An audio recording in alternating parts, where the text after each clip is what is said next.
God bless the great state of Florida.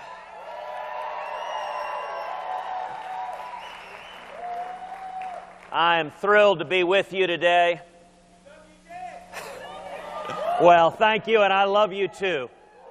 What an amazing thing. How many of y'all have watched the Republican debates? How fantastic is it that we have such an array of young, talented, dynamic candidates running for president?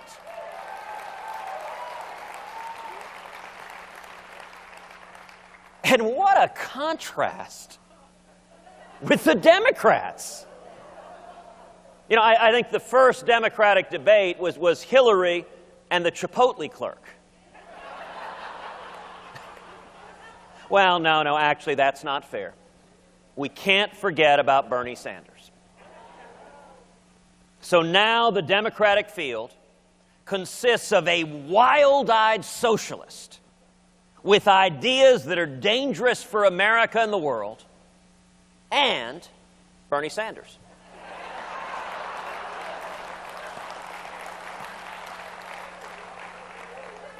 And I don't know if you heard, they announced new news. They changed the location for the next Democratic debate. They're going to have it at Leavenworth. Well, they wanted to make it easier for Hillary to attend.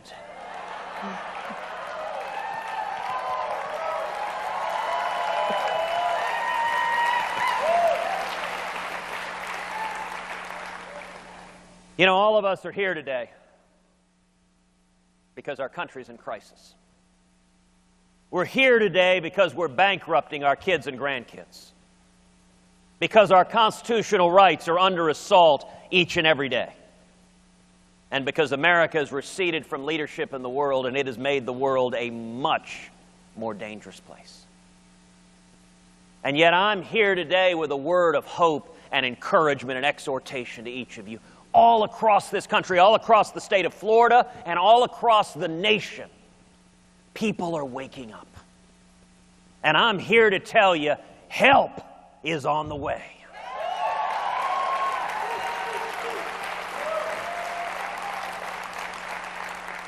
So I want to ask everyone here to look forward. Look forward to January 2017. If I'm elected president, let me tell you what I intend to do on the first day in office.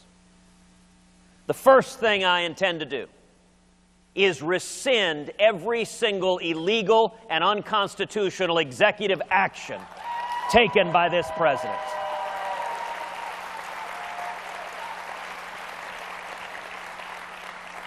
President Obama likes to say he's got a phone and he's got a pen. Well, you live by the pen, you die by the pen. And my pen has got an eraser. But sadly, the corruption's not been limited to the White House. It's extended across every agency of the federal government. The second thing I intend to do on the first day in office is instruct the United States Department of Justice to open an investigation into Planned Parenthood and these horrible videos.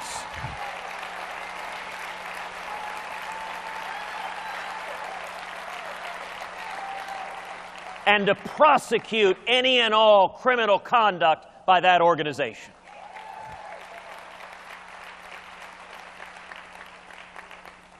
The third thing I intend to do on the first day in office is instruct the Department of Justice and the IRS and every other federal agency that the persecution of religious liberty ends today.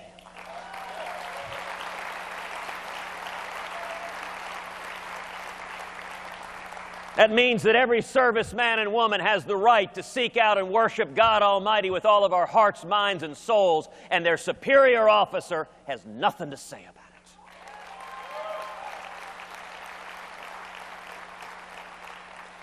That means that the Little Sisters of the Poor, a Catholic charity being persecuted by the Obama administration, will find that the case against them has been dismissed.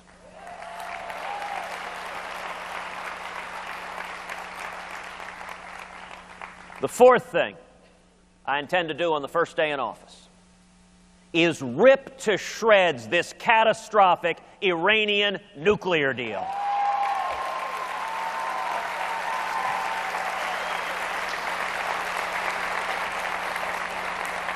The single greatest national security threat facing this country is the threat of a nuclear Iran, and we need a commander-in-chief who will stand up in unequivocal terms and say, under no circumstances will the nation of Iran, led by a theocratic Ayatollah who chants death to America, under no circumstances will Iran be allowed to acquire nuclear weapons.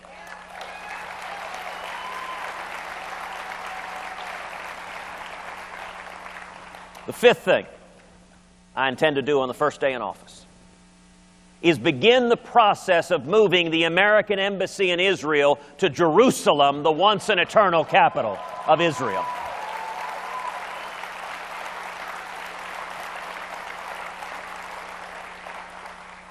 Now, you know, a lot of presidential candidates, both Democrats and Republicans, have made that same promise.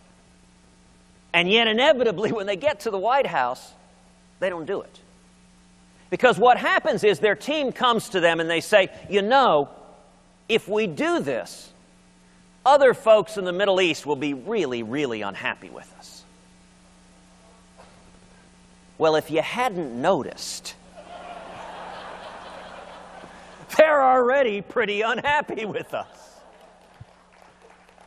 And the single biggest difference between me and the other very, very fine men and women standing on that debate stage is that with me, when I tell you I'm going to do something, I'm going to do exactly what I said I would do.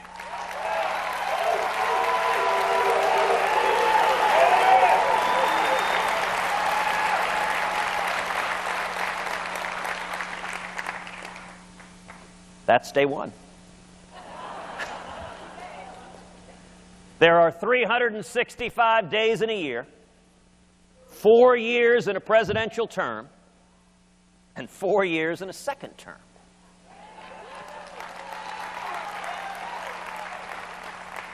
By the end of 8 years, there are going to be a whole lot of reporters and newspaper editors and journalists that have checked themselves into therapy.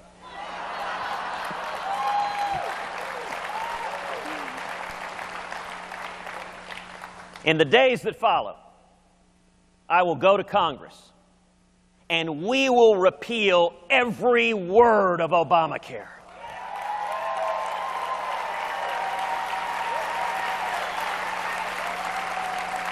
We will pass common sense health care reform that makes health insurance personal and portable and affordable and keeps government from getting in between us and our doctors.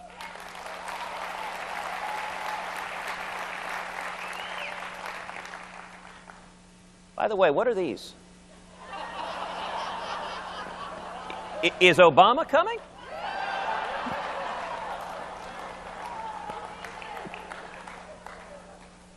In the days that follow, I will instruct the U.S. Department of Education, which should be abolished,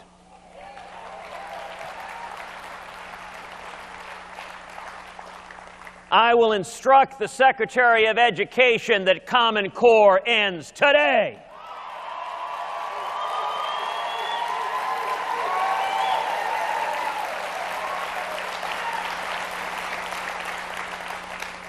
In the days that follow, we will rebuild our military and we will honor the commitments made to our soldiers and sailors and airmen and Marines.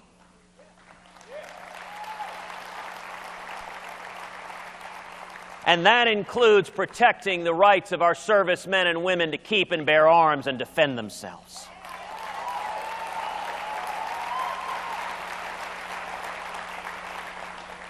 That means that the next time a jihadist walks into a recruiting center in Chattanooga, he's going to encounter the business end of firearms wielded by a dozen Marines.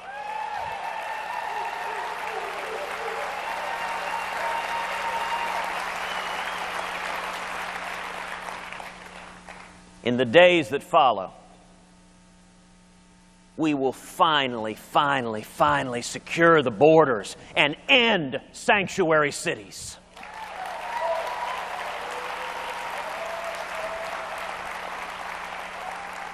We will stop releasing criminal illegal aliens, and we will pass Kate's Law.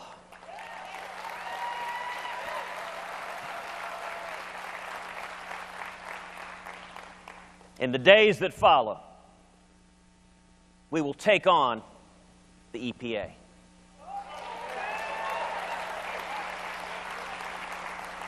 And the CFPB.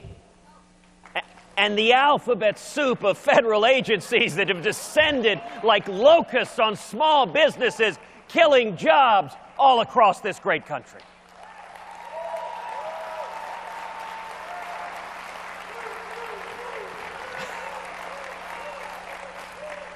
You know, a few years back, I was out in West Texas.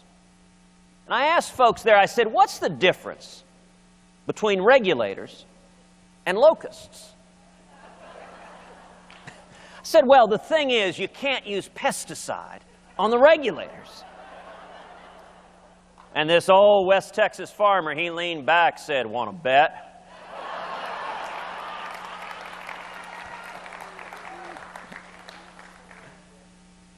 And in the days that follow, I will go to Congress, and we will pass fundamental tax reform. We will pass a simple, flat tax.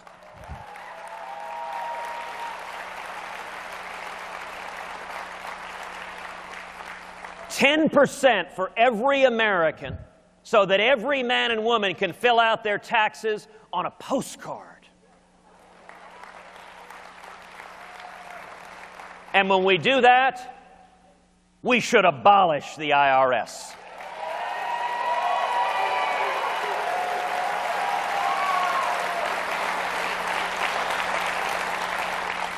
There are about 90,000 employees at the IRS.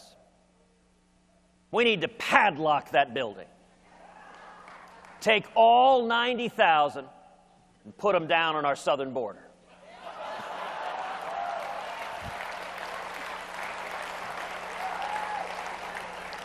Now, to our friends in the media, I say that somewhat tongue-in-cheek.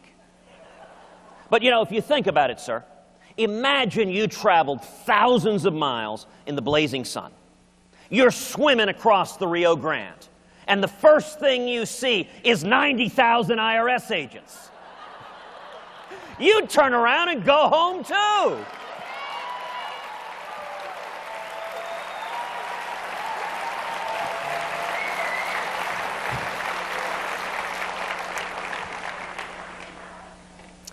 Now, some of y'all may be thinking,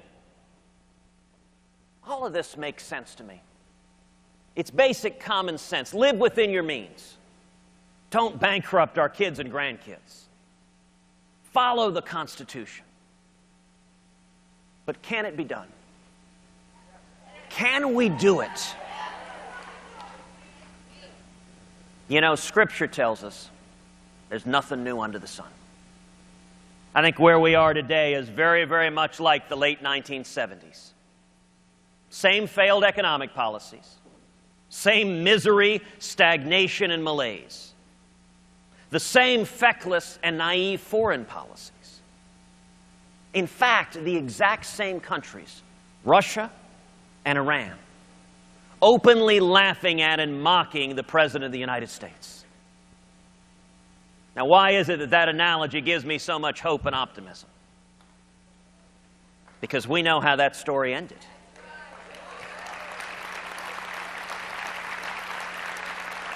All across this country, millions of men and women rose up and became the Reagan Revolution.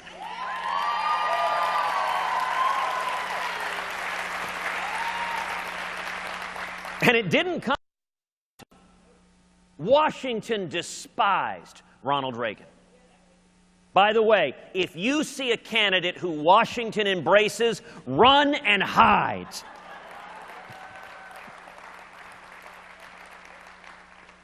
It came from the American people, and it turned this country around.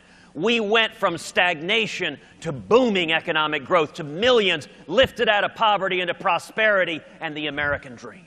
We went from our hostages languishing in Iran to winning the Cold War and tearing the Berlin Wall to the ground.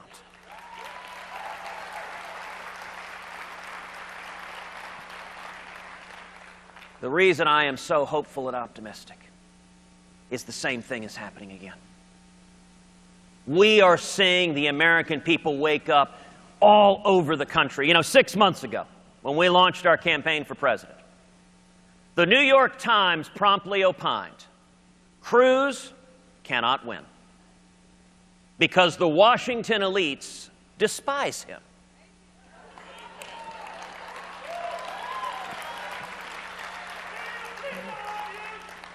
I kind of thought that was the whole point of the campaign. Look, if you think things in Washington are going great, that we need to keep headed in the same basic direction, just kind of fiddle around the edges, then I ain't your guy. On the other hand, if you think Washington is fundamentally broken, that there is a bipartisan corruption of career politicians in both parties that get in bed with the lobbyists and special interests and grow and grow and grow government, and we need to take power out of Washington and back to we the people. That is what this campaign is all about.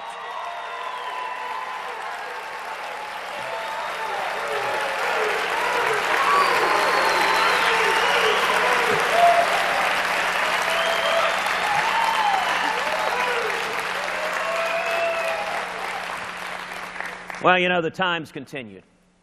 They said, okay, maybe the grassroots are going to be with Ted. But he ain't going to have any money.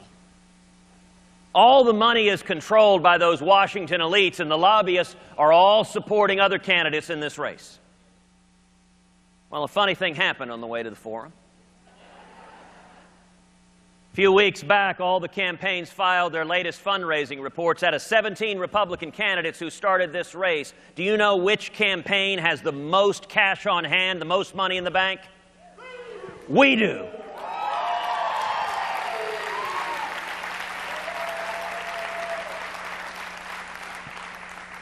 You know how that happened? Because we've had over 450,000 contributions.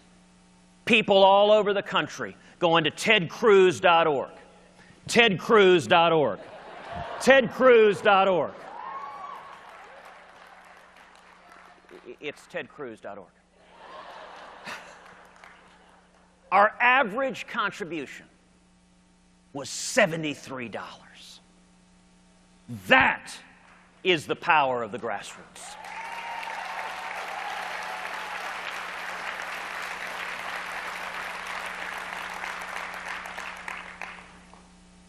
I want to close with two things. One, a statement about the role of Florida. You know, Florida and Texas share a lot in common. We are southern states. We're states that are growing. We're states that understand that economic growth doesn't come from government. It comes from the men and women in this room. It comes from small businesses. It comes from entrepreneurs. It comes from people creating opportunity out of nothing. We're immigrant states, people coming from all over the world to our states.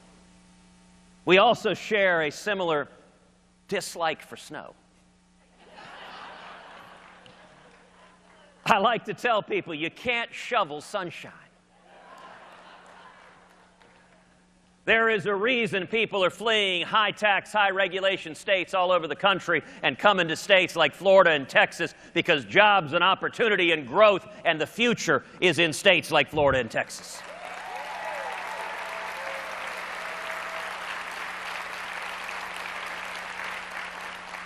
Florida's primary is a critical time, and Florida can play a decisive role in ensuring that the next Republican nominee for president is a strong conservative. We're building a grassroots army across Florida and all across this country, and I ask everyone here, come and join us.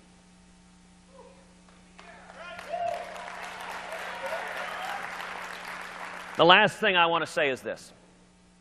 For every one of us here, freedom is not some abstract concept we read about in a school book. Freedom is real and personal in our lives, in our families.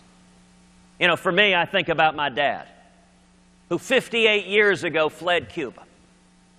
He came to America with nothing. He was 18 years old. He had $100 sewn into his underwear. He couldn't speak English. He washed dishes, making 50 cents an hour. And he worked full-time. He paid his way through school. He went on with my mother to start a small business. Today, my father is a pastor. He travels the country preaching the gospel. Now, my whole life, my dad has been my hero. But you know what I find most incredible about his story? How commonplace it is. Every one of us here, we have a story just like that in our backgrounds. Some of us, it's us.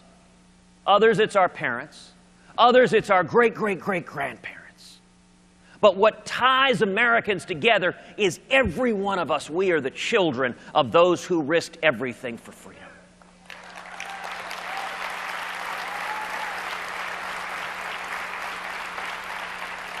That is the fundamental DNA of what it means to be an American, to value liberty and opportunity above all else, and it is why I'm so optimistic, because we are not going to give up our freedom to an ever-growing federal government.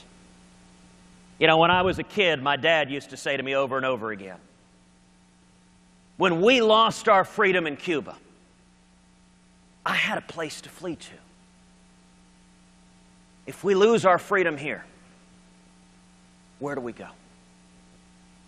That is why each and every one of us is here today.